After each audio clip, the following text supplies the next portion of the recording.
what you want, when you want it, where you want it. This is The Mesh. This podcast is sponsored by the 2019 Footcandle Film Festival.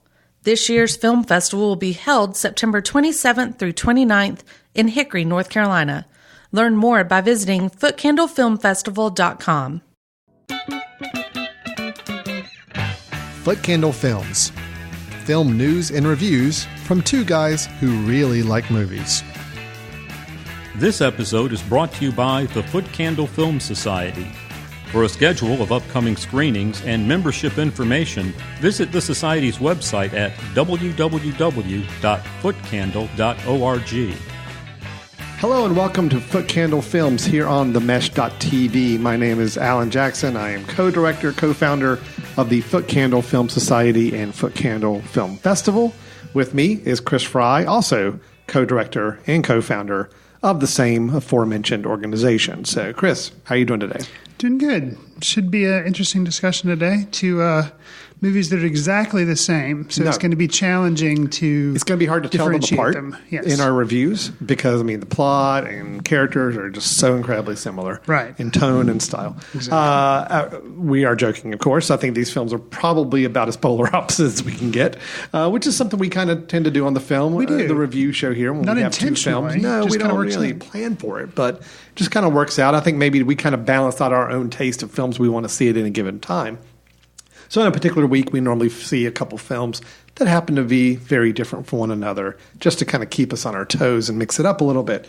Today is no exception. We will be reviewing two films for you in the first half of the show. First up will be It, Chapter 2. This is the sequel, as you can probably tell from the title, to the aforementioned It from the previous, I believe, about maybe a year and a half, 2 years ago. Yeah, you can't 2017. Right. So, yeah. Directed by Andy Muschietti. And then we'll be moving on to The Farewell. This is Lulu Wang's film starring Awkwafina, telling the story of a real-life family situation with her Chinese relatives. So, Chris, we'll be doing those two reviews, then we'll move into some movie news, and then we'll end up the show with our recommendations of the episode. This is where you and I both share a film that we feel like maybe is worth checking out again or revisiting, or it could be a smaller film that hasn't gotten a lot of attention. We want to make sure people have a chance to see or recognize. So, Chris, if you're ready to start, we will jump right into our first review, which will be It, Chapter 2.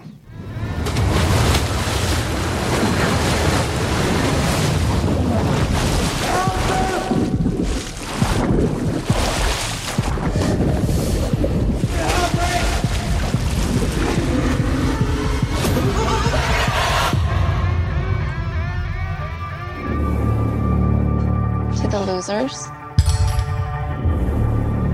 We made an oath. Swear? If it isn't dead, if it ever comes back, we'll come back to it. We didn't stop it. All right, so Chris, start us off. If Chapter 2. Keith Phipps, a co-host of the Next Picture Show podcast, mentioned on a recent episode discussing the 80s film Clue that there's no such thing as a bad idea for a movie, only bad execution. With It, Chapter 2, director Andy Muschietti continues his idea of making a movie based on a popular novel while employing certain creative tweaks. Unlike the book It, which interwove past and present storylines at the same time, Muschietti's 2017 focused on the central characters solely as young kids. 2019's It, Chapter 2 focuses primarily on the characters 27 years later as grown-ups with some flashbacks. Following the theory from Phipps, diverging from the source material is not a bad idea for a movie. What is your opinion of Muschietti's execution? Oh boy, that's a loaded question. Execution, and let me go ahead and preface this when I talk about this film. I realize that there's two lenses you can look at this film in. Well, actually three. One is what I'm going to try really hard to do, which is look at it as a film on its own. Sure. But obviously, it is a sequel to a film that's not too far back, time-wise, just like a year and a half or so. And then, of course, you've got the source material of the book. So I'm going to try not to think about it in terms of the book. And I'm going to try really hard not to think about it in terms of the first film. So when I do that, this movie's pretty bad, I think. Now, as a companion piece with the first film, I actually think it improves. But I think there's some problems in the second chapter here by itself that make this a much more difficult film than the first one was. So execution, I think, is a big problem, kind of going back to your question. I think you've got a great story. You've got some great characters. You've got really good actors in this second installment because you have the now grown-up adult actors. I mean, Jessica Chastain, Bill Heder, who am I missing here? James McAvoy. I mean, some really good actors mixed in here. But I felt like this movie was just trying to throw everything it could to pack in as much of what I'm assuming the original novel, but yet never going deep enough on anything to where really anything had any true stakes or had any true impact. It was long. I think it suffered from not having our main characters really spend a lot of time together, which is part of the thing I think the first film really was stronger in that the kids spent a lot of time together. And more than anything, from the execution standpoint, it just wasn't scary. I didn't find this film scary at all. And I've got a lot of reasons why. I've got some very specific examples. But overall, I was very disappointed by this. I felt like it did not – I liked the first chapter. I was one of the ones who I think I liked it better than you did. Yep. Where I liked it. I thought it was fun. I thought it was slightly scary in places. I had some issues with it, but overall I gave it a favorable score. This one, I can't do that to. I just feel like this one takes what was wrong with the first one, with the problems in the first one, amplifies them so much to where I honestly was watching the clock about halfway through the film. I can pinpoint exactly the part in the film where I just lost interest. So, yeah, I've got a lot to pick apart with this. So I'm anxious to hear your thoughts because I know you weren't the biggest fan of the first It. So I'm anxious to see, did this do anything at all for you, or are you on the same page with me? No, I think I'm definitely on the same page. And it would be interesting to see, not that it really matters overall, but like what you would end up putting on Letterboxd, your star rating, if mine is actually above or below it. And the reason I say that is because, yes, I was not a fan of the first movie, thought it had some problems, thought it was less than okay, but I did like a few things about it. This was like diminishing returns, which is sad because I'd already started off pretty low, and it just continues to go down. Probably didn't help. And unless you don't go to the movie theater, you did see the trailers prior to this film coming out. And the one that was just the scene with Jessica Chastain, that was really impressive. I was like, wow, this is kind of doing some of the stuff that the first movie didn't do, that I wanted to have some stuff. And the thing is, when that scene plays out in the movie, it's completely ruined. And basically a lot of the problems that I had were this film, I felt like it was a little bit more of an adult version because you have swear words and stuff and some people getting killed. But it's like an adult version of Beetlejuice. And that was really disappointing, especially considering, unlike the TV show, which granted, you let the movie stand on its own, but the book had come first and the Tim Curry starring It TV show or TV miniseries had come out. And, I liked that. I've never revisited it. I realize it's probably really cheesy now. Some of what's probably cheesy about it is the fact that they had to do effects with what they had to do and how they carried that off. In this movie, we live in the world where you can do Harry Potter and all this kind of stuff that's really fancy. And it's not like it's a TV movie. They have the budget. And it was just disappointing that it still looked ridiculous. Yeah. I mean, ridiculous and ridiculous not in a scary way. Well, that's my biggest issue with the scares is that this movie relies so much on computer animated creatures and effects that are not scary. Right. They're actually more comical. And it ruins some of the better moments of the film where I felt like the film actually had something going on. You mentioned the scene with Jessica Chastain that was in the trailer. I'm with you. Watching that trailer got me excited for this film. So I'm like, okay, if that's the tone we're going for, I'm on board. I'm ready to go. And that scene plays out in the film, and it's good in the movie too. Like it's building, and it's like, I'm ready. Let's do this. And then the moment that we see the conclusion of this scene and where it leads to, I mean, honestly, I was just kind of taken aback. I'm like, really? That's really where they're going with this?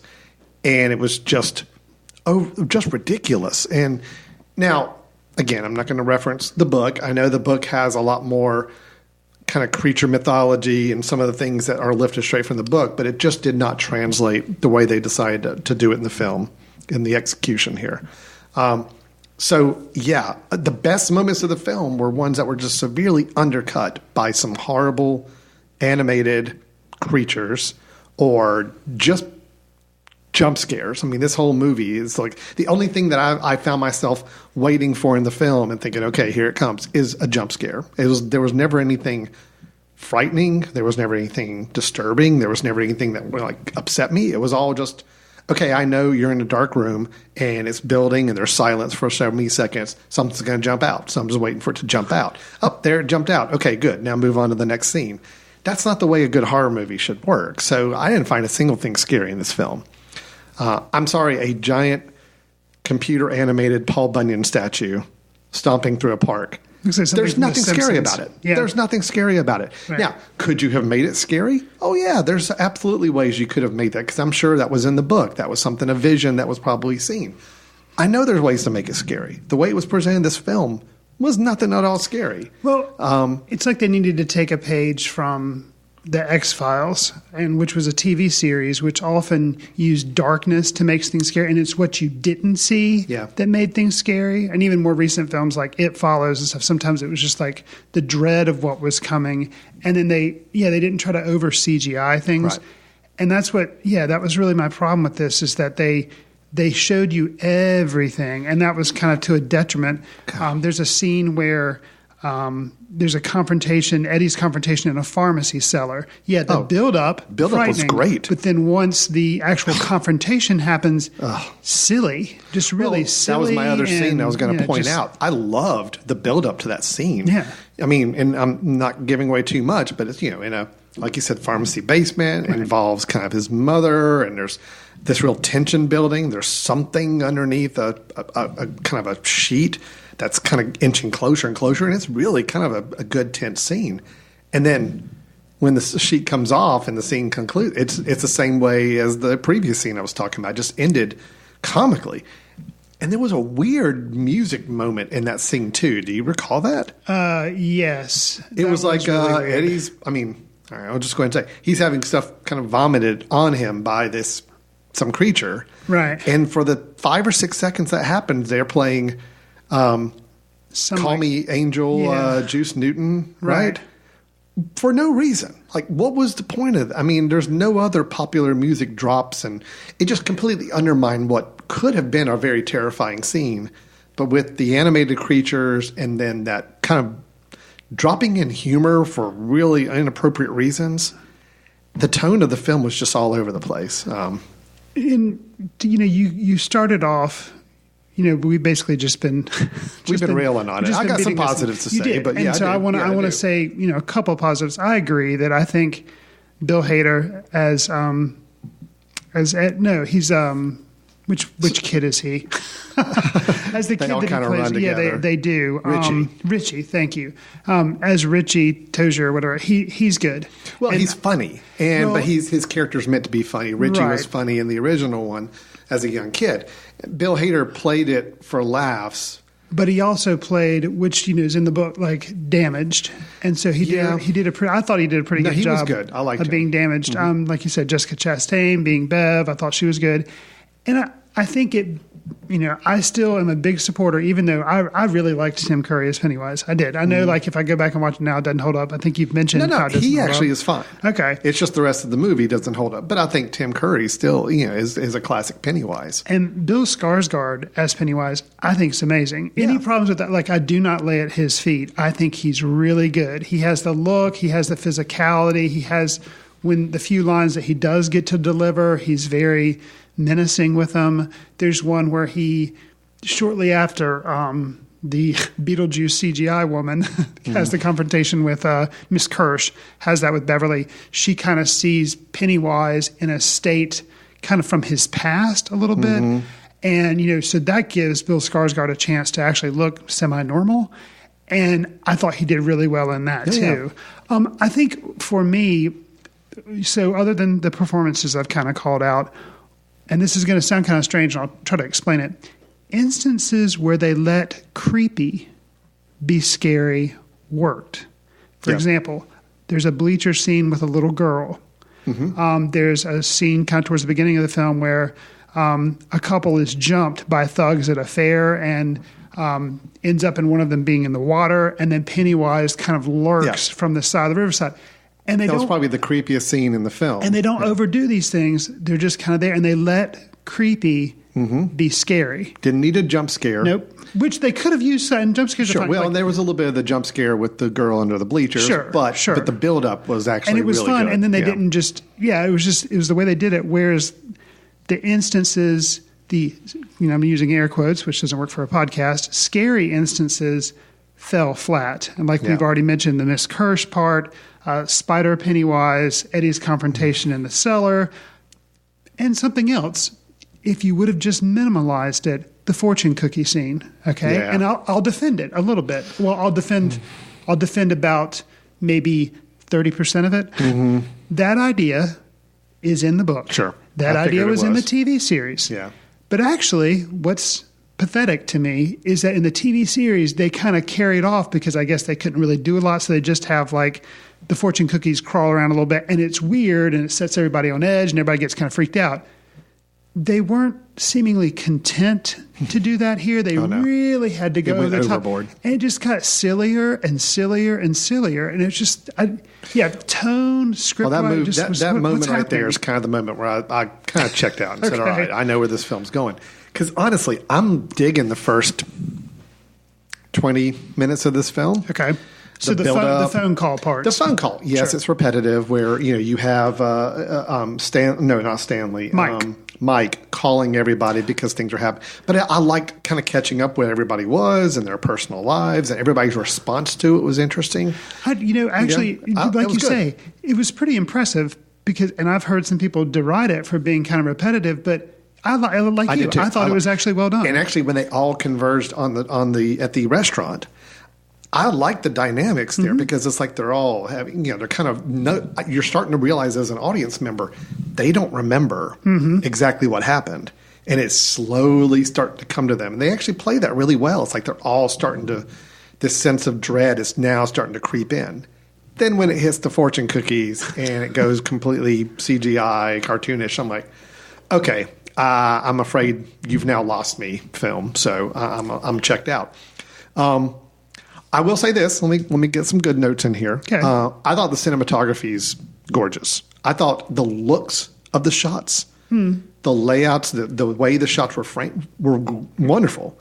Unfortunately, you've got these beautifully creepy scenes and settings that are just undermined by how they actually play out the scene. Sure. But the look of it is gorgeous. Down in the sewers, the houses that they have to go down into.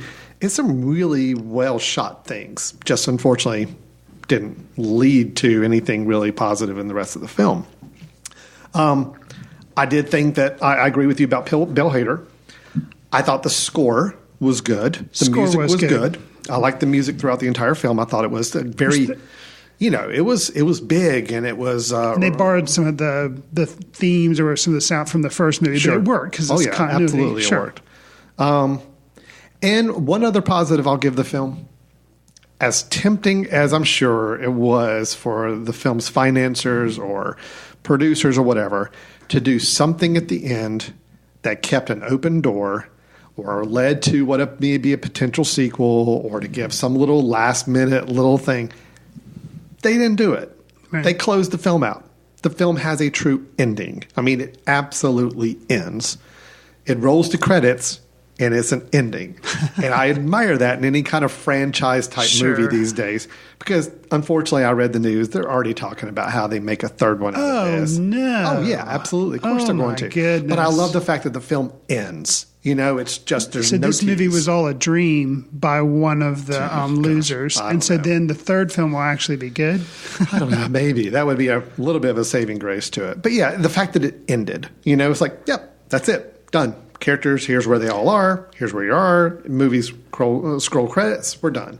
And that's refreshing. So I do give the film some props for doing that and not succumbing to the pressure of having Pennywise pop up one last time right before the credits start, and you kind of know that that's where it's leading to.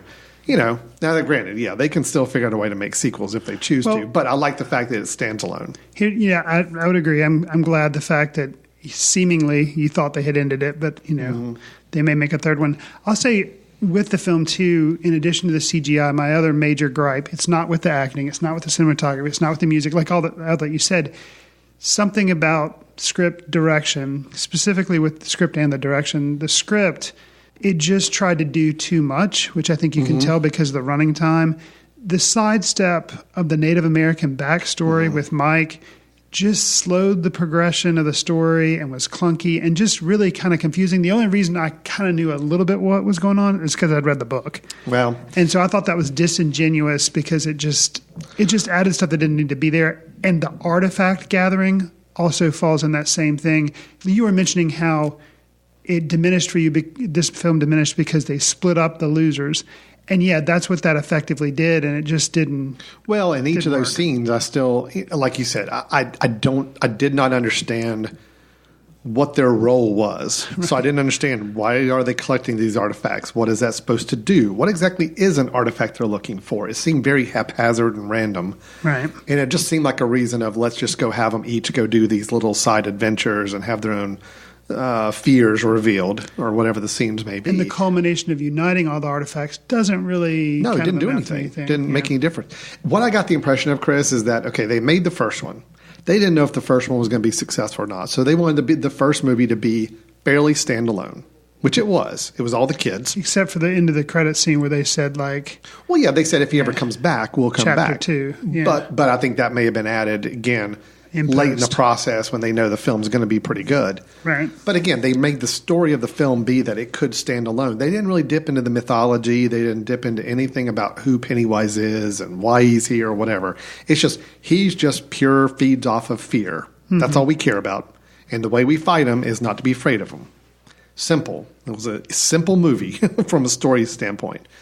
I kind of felt like they said, oh, good, it was a success. Now let's make number 2.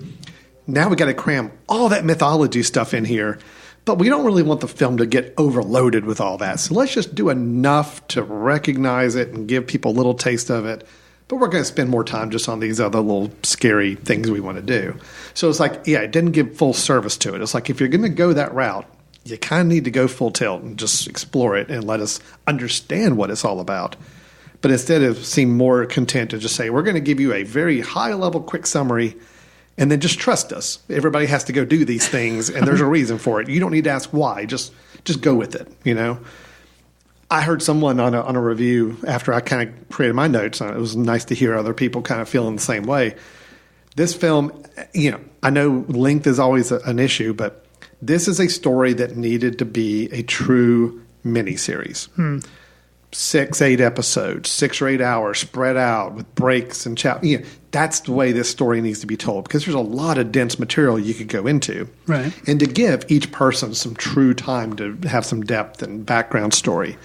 I think just trying to cram so much of the story into this, granted, it was already long, 2 hours and 40 minutes, 45 minutes, but it still felt like they crammed so much in. And that was just the big problem for me. And unfortunately, to me, it was a big letdown from the first one, because I think the first one was at least a lot tidier. It was a little more efficient. It kind of knew what story it wanted to tell.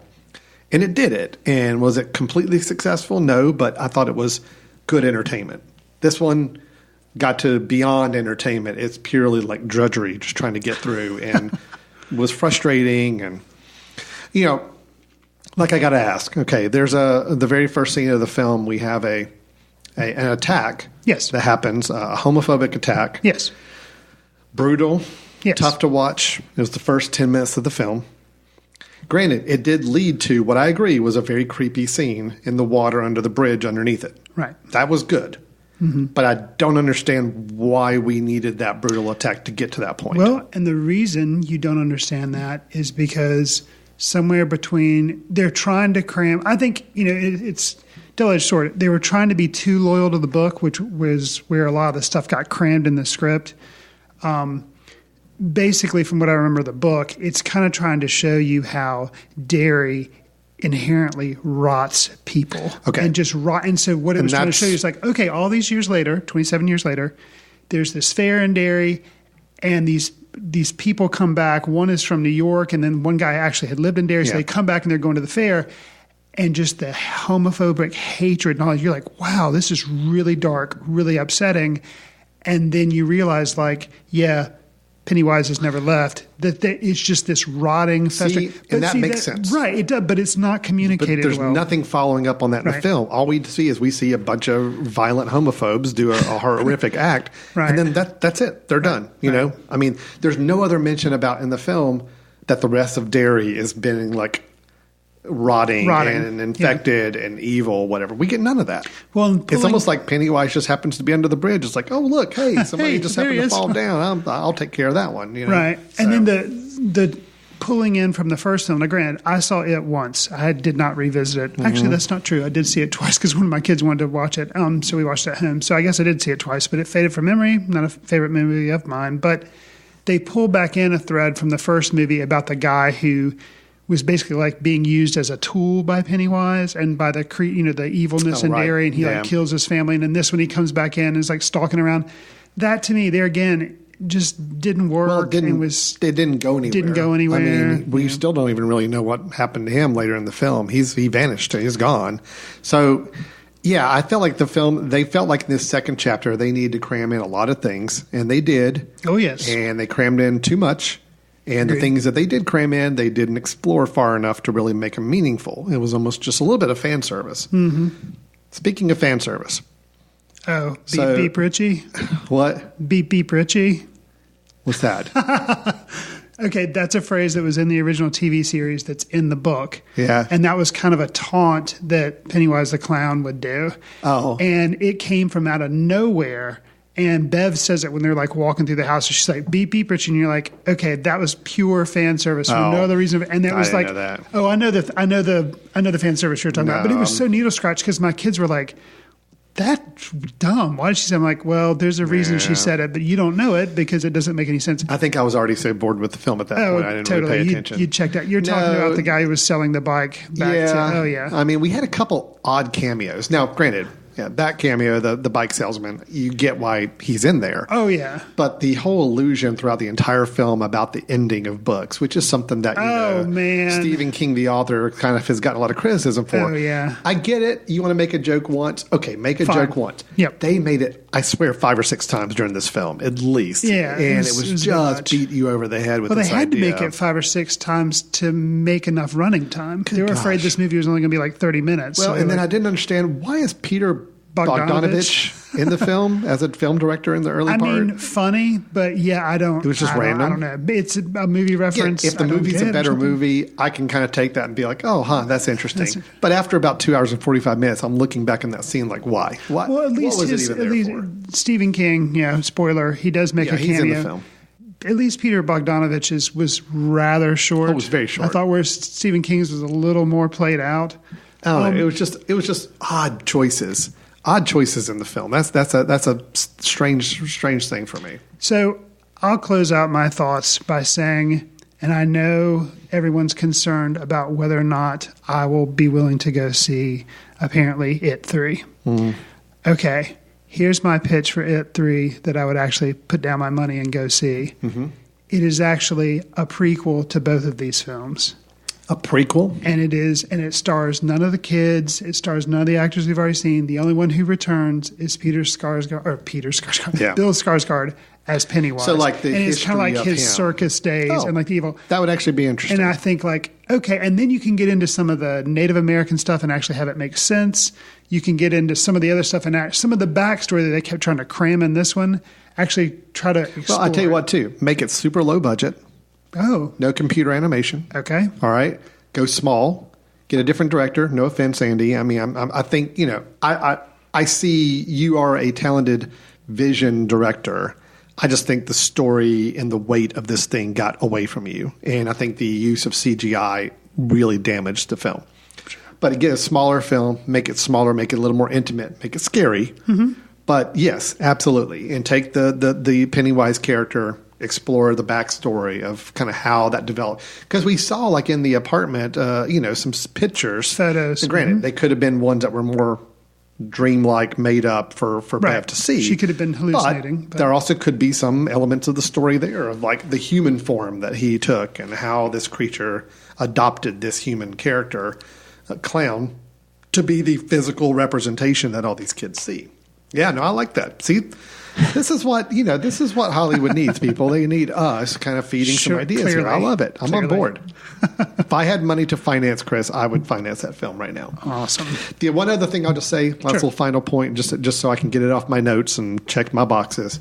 Not only did I not understand the mythology and why the characters were being told to do these things and what the rituals were going to be to destroy him and all that, I also never quite understood exactly what Pennywise's, for lack of a better word, powers were.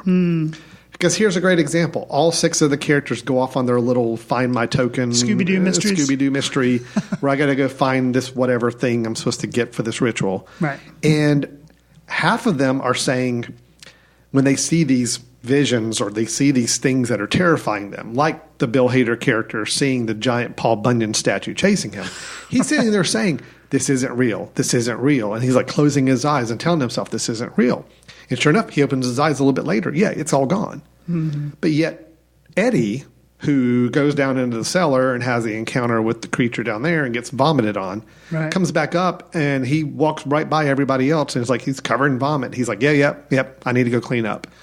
So it's like, okay, so is it... But, of course, if some people die when they encounter Pennywise, but then they seem to make it sound like everything is a dreamlike thing. I never quite understood like what the characters actually were seeing was real and what was not, because there were physical representations of things they were experiencing that they were still carrying on. If they got a limb torn off, that limb's torn off. I mean, it's gone, And then like if they get vomited on, they got vomited on. But yet other things that they're seeing, they're telling themselves it's not real and it's just in their head. And sure enough, that's the case. So again, the film was trying to do so much and never took the time to really help us understand why, what matters, what's important. And that's a real problem for me. I liked the first chapter because I felt like it was simpler. It was just, here's a clown that is the manifestation of fear and evil. Maybe it's some sort of creature. We don't really know, but that's not important. Let's just figure out how we stop it because he's killing people all throughout kids all throughout our town. Simple. That's it. That's all we need to know. This film threw simple out the door and just said, no, we're going to cram everything we can and let the audience, we're going to trust the audiences either smart enough to figure it out on their own or have read the book or aren't going to really pay attention. They just want to see funny and scary stuff. So anyway, that is it, Chapter 2. I feel like we've kind of bashed it enough. We gave a couple good points to it, and Chris had a wonderful idea for a prequel film, which I would not be surprised to hear in the next couple of weeks we come back on an episode and be like, oh, guess what? Somebody is actually doing it. So that is it, Chapter 2. It is still playing in theaters as of the time of this recording, directed by Andy Machete, and will probably be out for a while. Seems to be doing okay money-wise. Not as good as the first chapter started out. I don't think it'll make as much money as the first one, but it is still doing okay, and we'll see if it prompts discussions of another one in the near future or not. Chris, let's go ahead and move on to our second review, which is the film, very, very different film.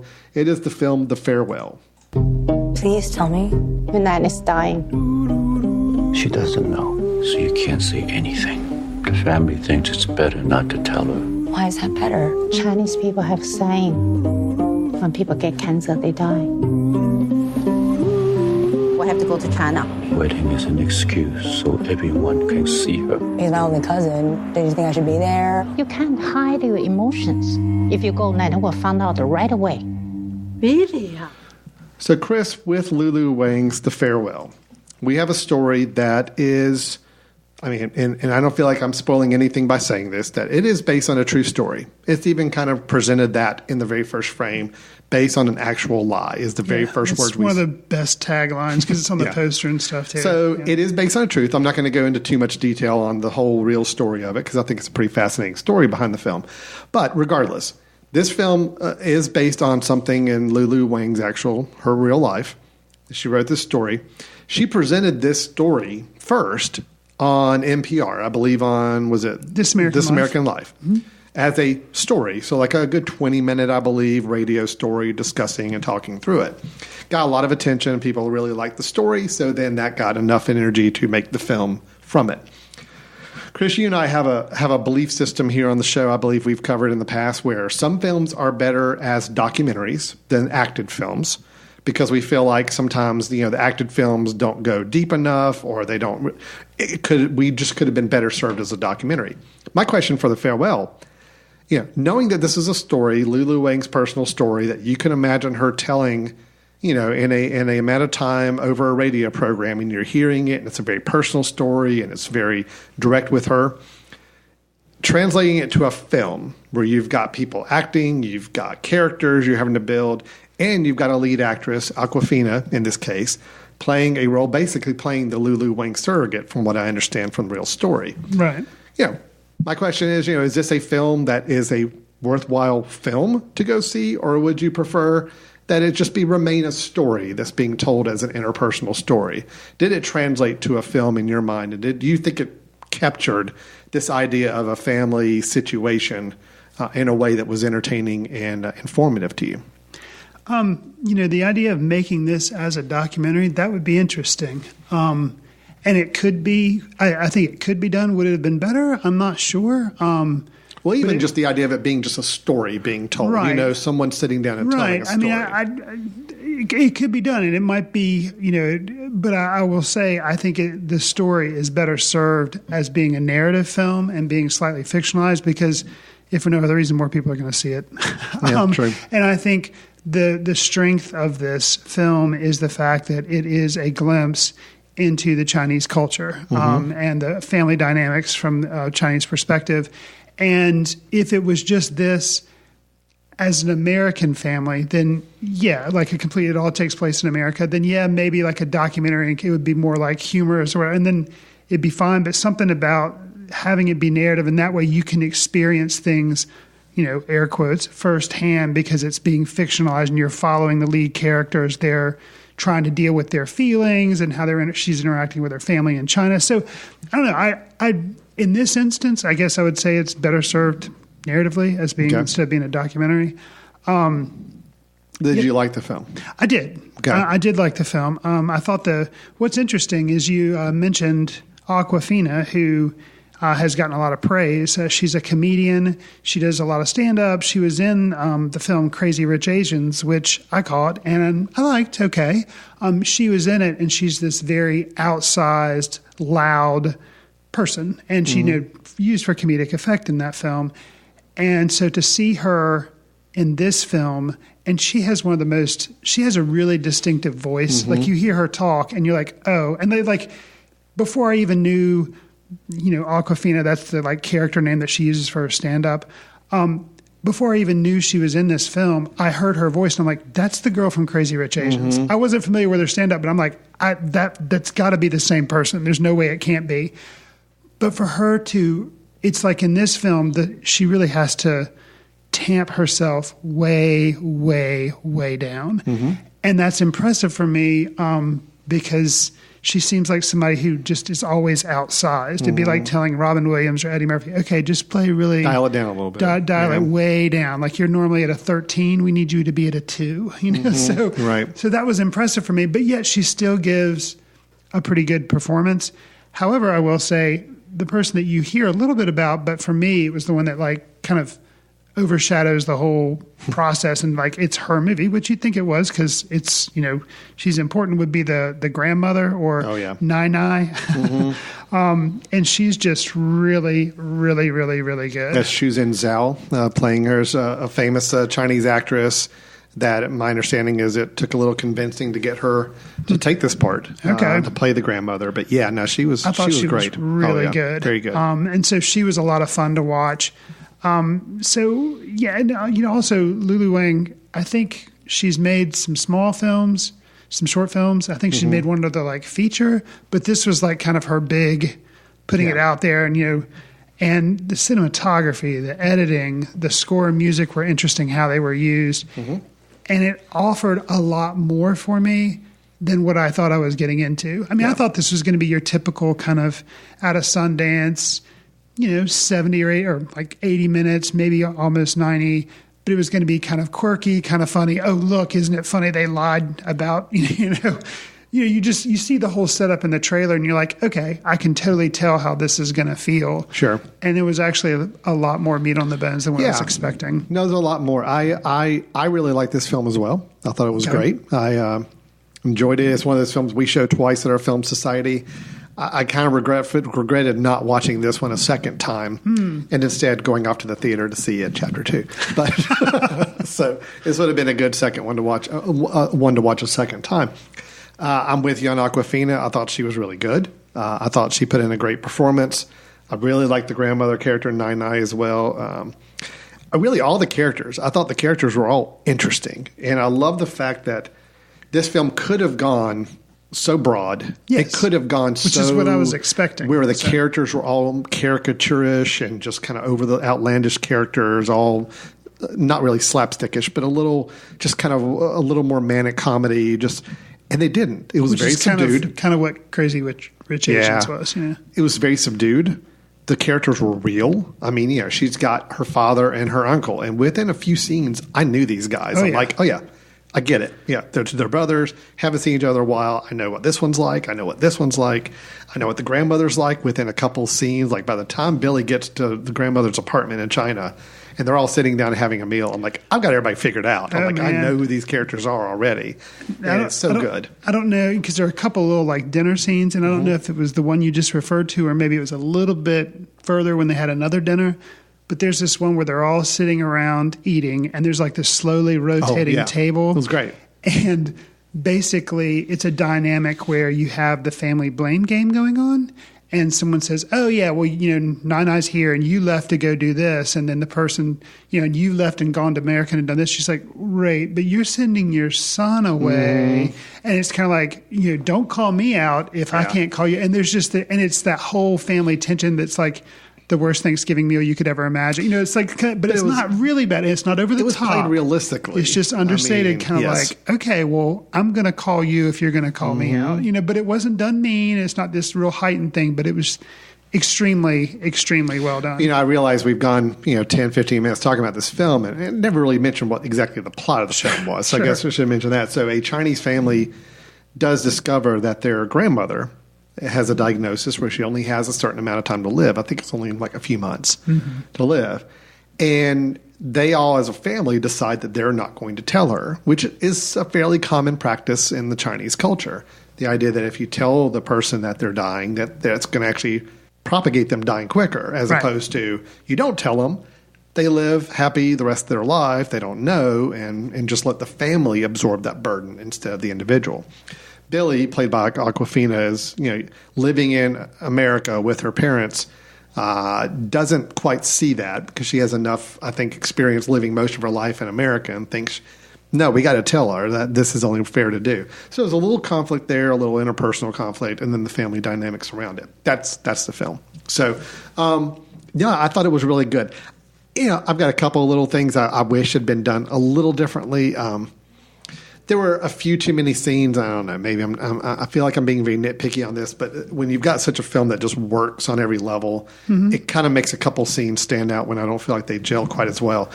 There was several of the scenes where it's the slow motion shot of the family all walking towards the camera, and Awkwafina's right in the middle with a very steady gaze right at the camera.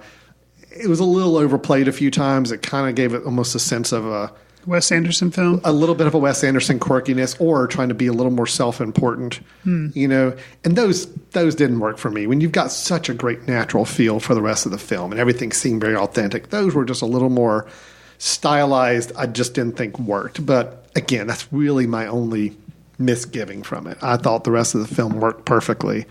I will say on the quirk side, the one area that they went a little quirky and I liked was the, quote, wedding towards the end of the film. The actual whole ceremony, the reception afterwards. You've got people up there doing kind of karaoke or singing. You've got a game that's being played at the table between all the participants. I thought was really fun. Those worked for me because it kind of, I think it was really kind of a cathartic event for everybody to just kind of enjoy the time that they were all together, finally, after dealing with this little bit of this drama along the way. And they let themselves have fun. Yeah. Because the whole time they've been faking having fun, but you get the idea that no, especially with that game you're talking about, they're actually having fun. So I really liked where they went with that scene at the wedding reception as well. So, well, I'll touch on that. I have one misgiving, which I'll get to in a second. Overall, like you, I'm positive on the film, but I have one thing that I will detract from it. But before I get to that, I'll say that something else that I appreciated about the film was to feed off what you're talking about, that drinking game, and it's at the wedding reception. And they build to the groom is drinking heavily. And then you see this scene where he appears to be getting, and you think he's going to violently basically throw up. Yeah. And like, I was dreading, this is going to be played for laughs, like like a hangover movie, and that's just going to totally derail it. But actually, the cause of him kind of crumbling right then is something completely different. And Awkwafina then kind of comes over and helps him with that. And I thought that was awesome. I thought the payoff of that whole thing was really surprising. And just because it was not what I expected, and I had this dread of where it was going, and it wasn't that. And I thought that was a really nice payoff moment with the two of them.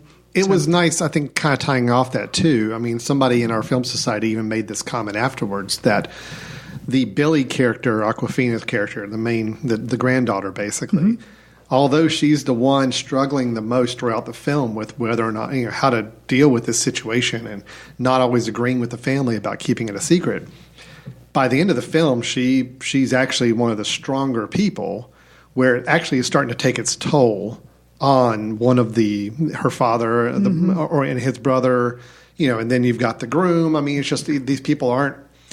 Yes, they're working really hard to keep the secret and kind of deal with the situation, but they're having a hard time processing it. And I thought that was really interesting to see. I will also call out probably my favorite scene in the film. It takes place at the cemetery where they are visiting the grandmother's passed away husband. And not only does it start with a manic crier at another gravesite where they had just made a comment about how sometimes people are paid to go be criers at a cemetery or a funeral to kind of build up this level of emotion in the crowd. Cut to that, but then you actually go over and you see the family that we've been following visiting the grandmother's husband's grave. And I know it's a Chinese ritual to work with or tradition to work with at the gravesite, but they start just having food, and they're putting the food on the grave, and they're eating some food themselves. And it's almost like they're sharing a dinner with the grandfather, which was awesome. And just even there are laughs in that scene too, because they're arguing about whether or not they should give him a cigarette or not. But it's very natural. It's like, this is how this family would totally be being here. And I just loved watching that perfect blend of tradition with a true family acting very real. And it was great. So it was one of my favorite scenes of the film.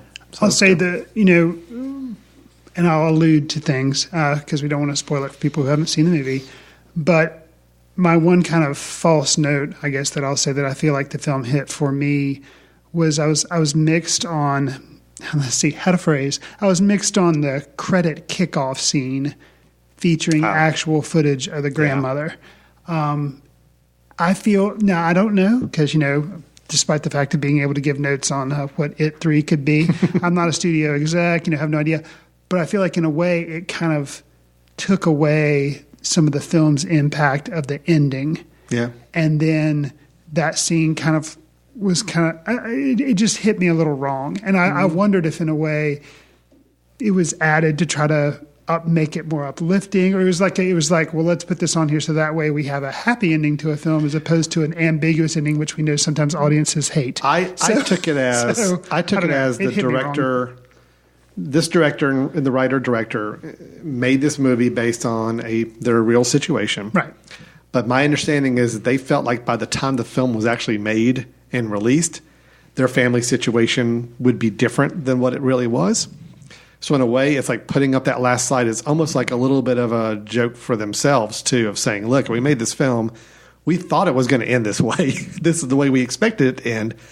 But it hasn't ended that way in real life, so we got to throw the slide up there to let it know that we want to be true to the film and true to the story. And maybe if that had been done like halfway through the credits or at the end of the credits, that would have worked better for me. But it just really I couldn't sit with what I thought was the ending of the film. I couldn't sit with it long enough. And so it's not. Yeah, I still like the film, but to me, I can see it's a little. It's just there is an interesting backstory. I recommend anybody after you've seen the film definitely look up and read a little bit of the story about the real family this is based on, because it's kind of some funny anecdotes with that. So, well, it sounds like we're both very positive on the film, The Farewell, and looking forward to see what Lulu Wang does next as far as another production. And I'm very anxious to see what Awkwafina does with acting career. Does she return back to comedy primarily, or does this give her enough of a dramatic acting bug to start going down that path a little bit more? Do you think there's any award potential with this film at all here in the next few months? I mean, maybe it could get directed by a female, because there's all they're trying to be more sensitive to that these days for justifiable reasons. It's technically not a foreign film, even though 75 or more % of it is Chinese, but it's made in America. It was an American finance produced, film. If it wasn't for that fact, then I'd say, this is probably a shoe-in for China's entry into the Academy Awards. So maybe that, best adapted, because it was adapted from This American Life thing. Yeah, so that could be interesting, a screenplay adaptation. Yeah, and who knows, maybe a best actress for Awkwafina, but I don't know if it's strong enough. Yeah. Supporting for the grandmother would be nice. It'd be nice, but who knows? Unfortunately, I don't see any of the acting getting any real attention. Awkwafina, I think people are paying a lot of attention to her because it's a very different role, and it's a serious role, but I don't know if it was one of the strongest female roles that we're going to see this year. Okay. So I'd love to see it from directing, and I love the adapted screenplay idea. That would be really interesting. Yeah, it's so much of an ensemble piece because there are so many family members that it would be hard to kind of hate to pick out one as just because it really does work as a unit. I think the family, the reason those family scenes work is the dynamics of everybody around the table. So, agreed. All right, that is The Farewell. Probably a little harder to find in places. I think it probably might even be close to being online by the time people start listening to this episode. But we do recommend it pretty strongly. It is a good film. We recommend you give it a shot. Chris, we're going to take a quick break. When we come back, we're going to do our movie news, and then we'll also do our recommendations of the episode. So you're listening to Footcandle Films here on themesh.tv, and we'll be right back. Hey, this is Andrew Moose from the Street Circle Drive podcast here on The Mesh. Interested in promoting your business to an online audience? Your ad could be right here. Consider advertising on the Mesh Podcast Network. Head over to themesh.tv for details. Welcome back to Footcandle Films here on themesh.tv. This is Alan and Chris here. We just finished our review of the first half of the show of the films It Chapter 2 and The Farewell. It Chapter 2 we both had some real issues with and did not terribly enjoy, while The Farewell we did give some very high marks to and feel like it's a very worthwhile film to check out if you have a chance. So Chris, let's move into some movie news while we're here together. This is the time of the show where we like to talk, both of us maybe ping pong from episode to episode would bring up some news items. I've got a couple things to share with you today. Some news items about movies either in production or ones that are about to be released that we want to kind of pick apart a little bit. There's film festivals going on all the time. There's even one coming up, I hear, at the very end of September. North Carolina? Yeah, in Western North Carolina, which is really close to where we are right now, from September 27th through the 29th. That's the Footcandle Film Festival. We do encourage you to go check that out, footcandlefilmfestival.com. If you're listening to this, you're probably bumping right up against the festival date, or maybe you've passed the festival, so go ahead and put it on your calendar for 2020. We'll be talking about it plenty between now and then. But we are looking forward to a good festival weekend coming up here in a couple weeks. But anyway, the festivals I was referring to are two in particular. We had the Venice International Film Festival a couple weeks ago. Then we're just finished up the Toronto Film Festival. So two big film festivals where a lot of big films go to get some attention and get some buzz early on. Generally speaking, the films are going to be a little more in the, especially with Venice, a little more in the higher acclaim status category. Toronto, a little broader. You get a little more bigger budget films that can kind of make their way into the Toronto Film Festival and get some recognition there. I did want to mention Venice first because there were two really interesting outcomes I wanted to kind of highlight for you. And it actually, you're doing it chronologically because it actually happened. It was first. One outcome of the Venice International Film Festival that is a film we've talked about several times on the show. And I'm sure we're probably going to talk about it at least one or two more times because it comes out in maybe 2 or 3 weeks. I would assume we're going to review it. Oh, yeah. We've got to review it. And that's the film Joker. Mm-hmm. That is Joaquin Phoenix in the Todd Phillips film. It won the Golden Lion at the Venice Film Festival, which is the kind of the big award. Mm-hmm. The initial word when it was screening in Venice was extremely positive. Then you kind of started getting some backlash of people who had some issues with it. You know what's weird to me is it's a comic book movie having Green Book backlash. Well, it's having very polarizing. Not the same subject matter. No, that's what I'm saying. Yeah. It's having, not because of like attitudes of racism. No, it's just like the amount and the intensity of the backlash that's happening around Joker. Yeah, it was like people being like, oh, this is awesome. And then it was like people just railing on it. So I mean, you're right. When Green Book first came out and was being screened at festivals, there were a lot of critics who were coming up and being like, oh, this is a wonderful movie. It's so good. It's so great. And then I think it started getting more people seeing it, more critical eyes. And then a lot of people started to realize, no, actually, this is not really good at all. Joker, I think it's got a lot of that going on right now. I think the people who are fans of this film have some very, very positive feelings about it. I think, Joaquin Phoenix's performance is getting some high acclaim. Well, I haven't heard anybody detracting his performance. No, I think the tone of the film is also something people kind of respond to, and the grittiness of it and the realism of it. I think more of the people who have some issues with the film seem to be commenting more on the messages that come from the film and just what is the film trying to say and how does that play in today's society nowadays. So that is Joker, but it did win the big prize. I mean, it won the Golden Lion. It will be coming out the first weekend in October. That's right. So we're about 2 to 3 weeks away from that, and we will definitely be talking about it, I'm sure, when it comes out. The other thing from Venice that I thought was just really interesting is the buzz around the film Marriage Story. You've heard about this, the Noah Baumbach film starring Scarlett Johansson and Adam Driver. It's a film where you observe a splintering union, a compassionate portrait of a marriage breaking up, basically. And this film, it's at 100% on Rotten Tomatoes right now. Adam Driver and Scarlett Johansson both getting a lot of acclaim for their performances. Now, in Baumbach, people are saying it's like the best film he's made. So it came out of Venice with a really higher profile than I think it did going in. Gotcha. So it's now it was already one I was interested in seeing, but now it's definitely gone pretty high on my list for wanting to check it out. So there's some other films, a lot of films from other countries that got a lot of acclaim and did really well at the festival, but those were probably the two biggest ones that, as far as for me, kind of resonated and said, okay, these came out with some heightened awareness, whether it's Joker, very split awareness, or Marriage Story, almost unanimous praise for. Ad Astra did pretty well at the Venice Film Festival, got a lot of acclaim there as well. The King, which is Timothée Chalamet, starring as, something Shakespeare-wise. Henry V, I think. Got some pretty good acclaim as well.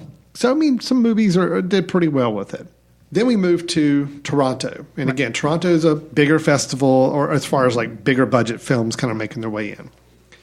Let me just sum this up for you. Okay. I'm going to list out all these films, and there's one common thread about all these films I want to tie together. We'll go back and hit a couple ones. Okay. Beautiful Day in the Neighborhood, the Mr. Rogers film, starring Tom Hanks. Knives Out, the Rian Johnson film, the whodunit murder film. Yes. Judy, the Judy Garland story with Renee Zellweger. Jojo Rabbit, Taika Waititi's film. The film Waves, that was directed by Trey Edward Schultz, getting some great reviews. Uncut Gems, is that the Safdie brothers? With Adam Sandler. Yep. Starring in it. Ford versus Ferrari, even with Matt Damon and Christian Slater. All these films I listed, even the film Hustlers, with you're gonna have to give me the names. Jennifer Lopez. All of those films great reviews. Mm-hmm. Every single one of them. I mean, I listed out like 8 or 10 films right there that are coming out in the next 3 months. So it's going to be a busy fall. That are all getting really strong reviews after playing at the Toronto Film Festival. Any key takeaways from any of those I listed? Any of those that kind of spot out? Oh, I even forgot. Dolomite Is My Name, the Eddie Murphy film. Also played Toronto. Also got some great feedback and reviews. Yeah, it seems, a lot of times people earlier in the year, especially when things like Avengers Endgame are hitting and other things are just like, oh, this has been kind of a bad movie year. It's just a bunch of blockbusters, nothing of substance. Then comes these festivals, and then you have the end of the year kind of run. And yeah, it does seem like we're going to be pretty busy watching a bunch of films. Interesting, I'll be interested to see my reaction to Joker, because I was interested in it anyway, because we've talked about it, but just to see kind of how I fall after hearing all these other people, their opinions. Jojo Rabbit, I did hear, good things, which I was happy because I was interested to see it.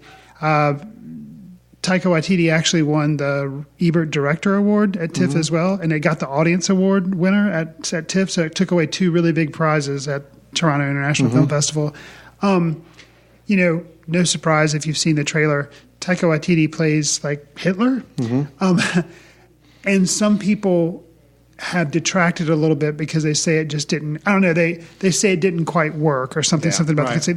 They applaud him for trying this satire about anti-hate, but they say it didn't quite work. So I'm really interested to see that one for myself. So I guess, the films that I'm most looking forward to out of all the ones you listed, Jojo Rabbit, Joker, and the one that I am looking forward to that I had no idea really kind of existed and I'm most interested to see maybe would be Waves. Because Trey Edward Schultz, I've seen Creature, I've seen It Comes at Night, and those are both kind of psychological horror films. And then from what I can tell from the trailer, which is very beautiful, it looks like kind of like a Moonlight type idea. Yeah. It's very, rich cinematography, beautiful colors, kind of centering around, I think, a family or something. It's kind of hard to tell. But it just looks really surprising. So I'm really interested to see like what he's doing with this now. Yeah. And, Trey Edward Schultz is a Caucasian, and this film seems to center around African Americans. So it's just interesting to see that perspective, like what he chose to do. It's like, oh, well, that's interesting. So I'm really curious. That's the one I'm most curious about as far as like, oh, that's something interesting for that person to do. So, yeah, those 3 would be my big 3. Well, I think it's an impressive list of films we've got coming up. I mean, Hustlers came out this past weekend, made a lot of money, and got a lot of great reviews. Jennifer Lopez getting a lot of great attention for her performance. Again, a film, when you told me about months ago, I was like, whatever. Saw the trailer, didn't think much about it. Not interested in it, but again, now you're like, plays at the film festivals. People are saying, it's really good. Right. The Judy Garland film. Again, it's a musical biopic. We've seen so many of those, but the reviews have been strong. Saying it's a good performance by Renee Zellweger. Even Beautiful Day in the Neighborhood, I honestly was worried about when I saw the trailer because I still am having a hard time. Tom Hanks, I feel like it looks like it's doing more of an impersonation than truly playing the character, and I was hoping that wasn't the case from the trailer. The reviews have been good. So, again, I think we've got another strong film there. Well, with that one, it'll be interesting for me. You brought up during our review of Farewell, is something better served as a documentary, or is it better served as taking that idea and turning it into a narrative? And, Won't You Be My Neighbor was an awesome documentary that I think we reviewed here on the show. We did. And I liked it a lot. They're basically taking not the whole story, but basically like a little slice of it. And they've made this movie into it. So I'm curious to see if I respond to it as strongly as I did that documentary, just because I'll be like, yeah, it was okay, but I kind of already knew what I was in for because I'd seen it in the documentary. So I'll be curious to see that. Yeah.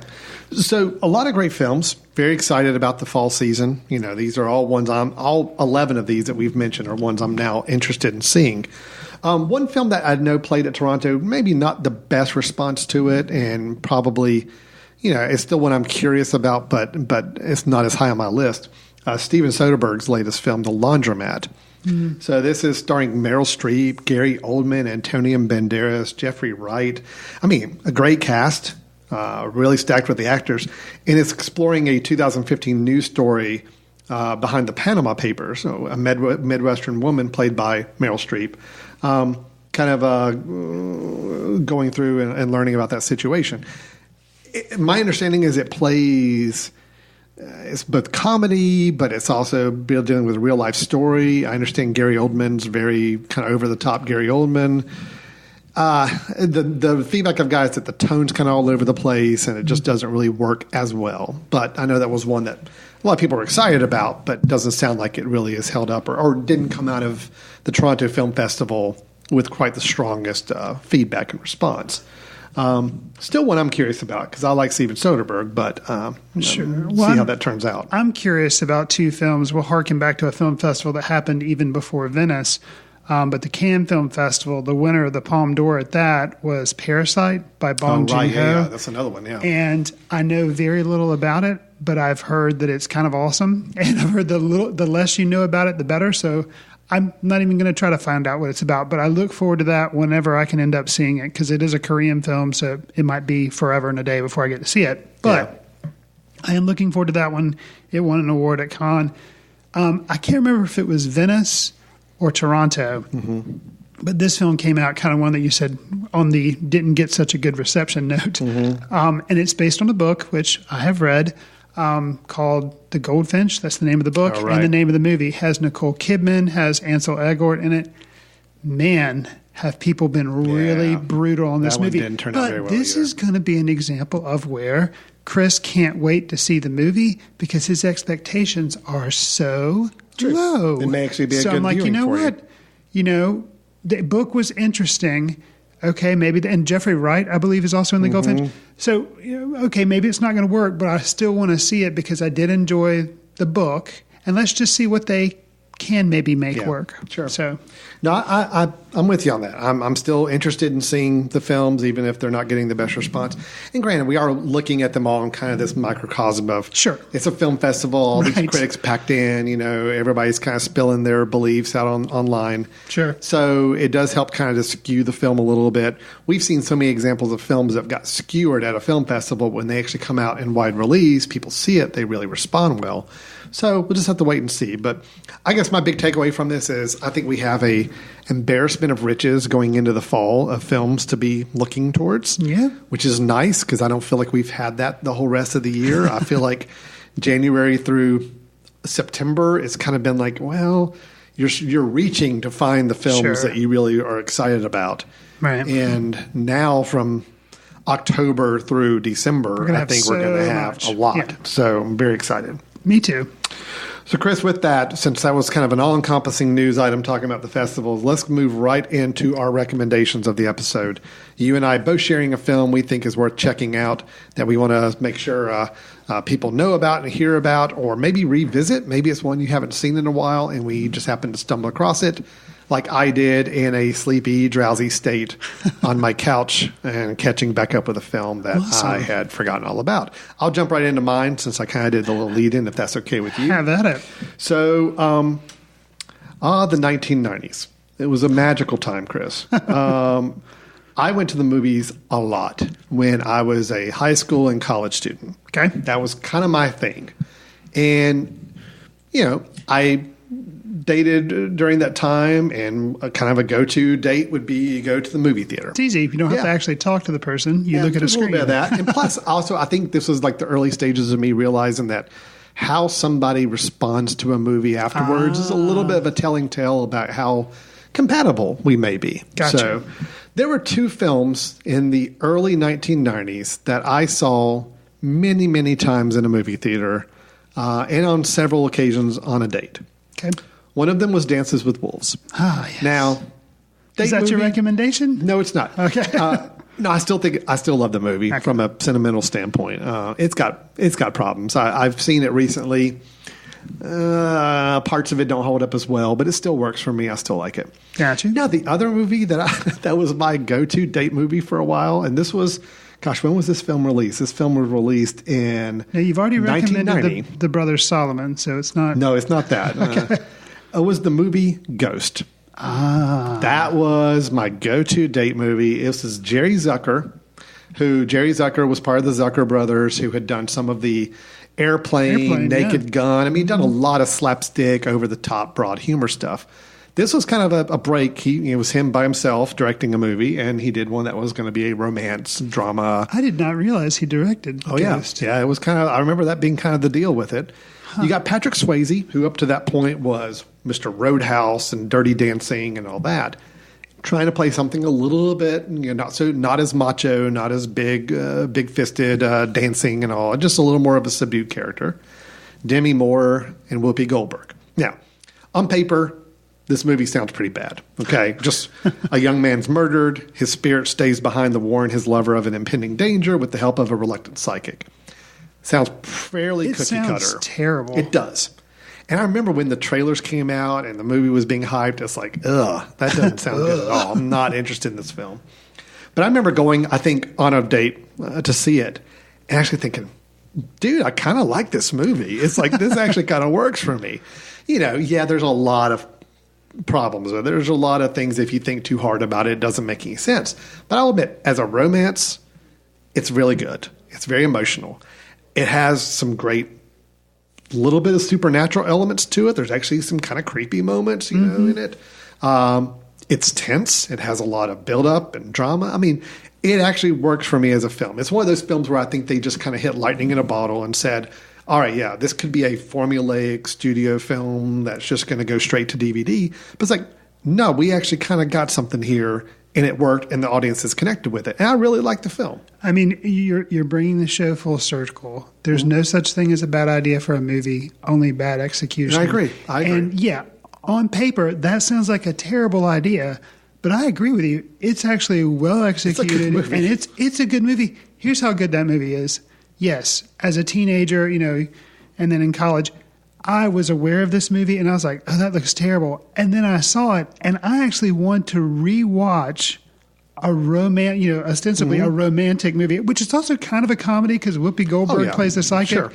And it is just walks the tightrope. It is romantic, but it's also really funny, but it's got some cool kind of sci-fi, like learning how to be a ghost stuff that's really awesome. Yeah, so I had totally forgotten about that movie. See, and that's why, it happened to be on like a cable thing. I was at home. I had a couple hours where I actually didn't have anything to do.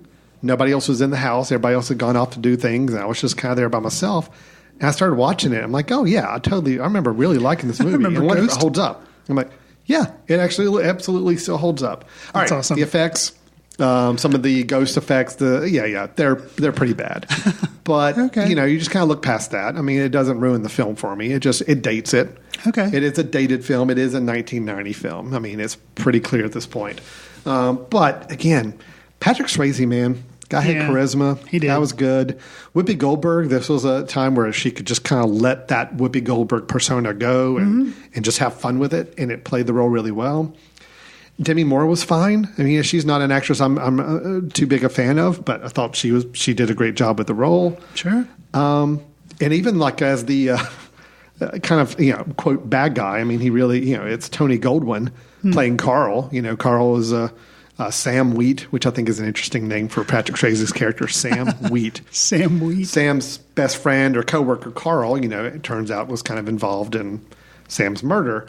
And he plays a guy coming unhinged pretty well throughout the film because he starts freaking out when things start conspiring against him. So, yeah, the movie was good. It was really good. And, again, David Zucker as the director, was kind of just an interesting – or Jerry Zucker, I'm sorry. Kind of an interesting story. A character I didn't remember was in the film but actually played a part was playing a police officer that interviews Demi Moore in the film when she goes and tries to get some assistance. He's from Office Space. He was the guy with the stapler. Stephen Root.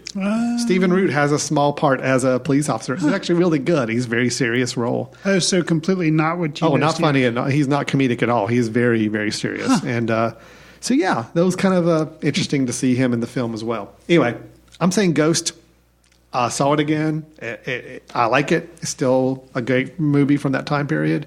So I definitely recommend checking out if you have a chance. Or if you've never seen it, just because the premise and stars turned you off, give it a shot. You actually, I think, might be kind of pleasantly surprised.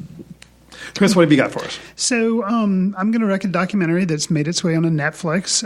It's called American Factory.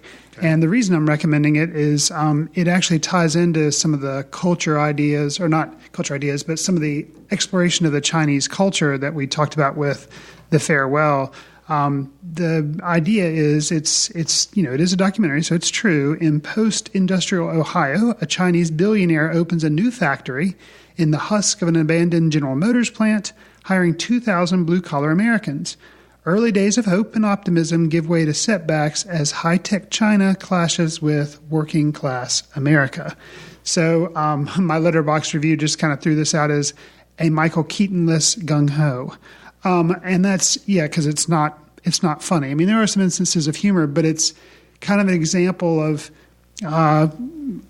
optimism at the onset of like, oh, we're going to have the solution to open up this factory and we're going to rehire people. Mm-hmm. But then cultures just really, there are differences in how it is really a struggle to try to make things work. Mm-hmm. It's not a perfect documentary. I do have some misgivings of seemingly, with every documentary, there's an agenda, and you can kind of feel like where these people's agenda lies, where their loyalties lie. But the incriminating evidence that comes out about, the Chinese part of the equation, they agreed to have the cameras there. So the warts that they're exposing about themselves, it's kind of like they're buying into it, and they're saying these things to the camera. So it's an interesting thing, but it's just really, the global economy idea. It's kind of interesting to see, just be aware, global economy, okay, but working together can be really tough. Yeah, sure. So it's kind of an interesting play off The Farewell as far as cultures and how they interact. But American Factory. That's a documentary that the Obamas helped produce? Yes, and I forget the name of the production company that they've started, and it just so happened, I think this is one of the first things they did was this film, American Factory. And but yes, and actually, if you care to, on Netflix as well, of course, there's American Factory, but then there's kind of like a Q&A at a coffee shop, which, yes, is obviously very staged because you don't just have the Obamas walking into any coffee shop. Sure. But they sit down with the directors. There's Stephen Bognar and Julia Reichert, and they sit down and kind of have a back and forth Q&A about why they made this film and what their goal was, and talk about access and all that kind of. So it's an interesting companion to my other recommendation. But if you're interested in that, it's on Netflix, American Factory. Yeah, that's one I've got queued up. I need to kind of check out at some point. So, all right, again, very wildly different recommendations, but that's always for a fun show as well. So, sure. So Chris, we are at the end of this episode. As a recap, we both are not big fans of It Chapter 2. Thought it was a drop in quality from the first one and did not care for it much at all. We both really liked The Farewell, though, one we do think people ought to check out. We did a little quick recap of both the Venice and Toronto film festivals and seeing about 11 or 12 films that we're now really eager to see in the next few months. And then our recommendations, American Factory documentary that is available on Netflix. And then Ghost, which you just got to find it on cable somewhere or go rent it or buy it on iTunes. Check it out from your library, possibly. Right, probably so. But either way, two films we do recommend you check out if you have a time and an inclination to do so. So with that, we're going to go ahead and wrap up the show. But Chris, before we do, just a couple of quick plugs about what else we're doing outside of this podcast. Of course, we have the Footcandle Film Society, which is the organization that kind of helps put on this show. But we do our monthly film screenings both at the Carolina Theater in downtown Hickory, North Carolina, as well as the Newton Conrad Auditorium. We've been doing the film series out there the last few months in Newton, North Carolina, holding those film screenings. And then, of course, we have our film festival we mentioned that will be happening September 27th through the 29th of this year, 2019. We have our Children's International Film Festival, which we work with the local school programs to put together a slate of short international films for children in grades 4 through 7 or 8 to enjoy throughout their own school systems and discuss. So a lot of things we have going on within the Film Society. If you're interested in what we're doing or upcoming screenings or anything else, check out our website at footcandle.org. And then, Chris, if people are wanting to talk to us about Footcandle or about any of our reviews or discussions, how should they do so?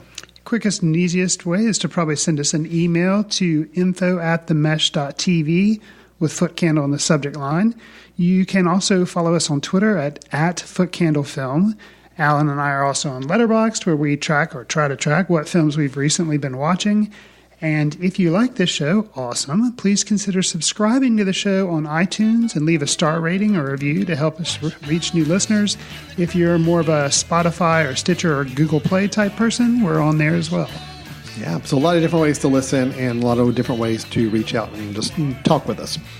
So we're going to go ahead and wrap up the show. Thanks so much for listening. Chris, thanks a lot as always. And to everybody else, we will talk to you next time. See you in the ticket line.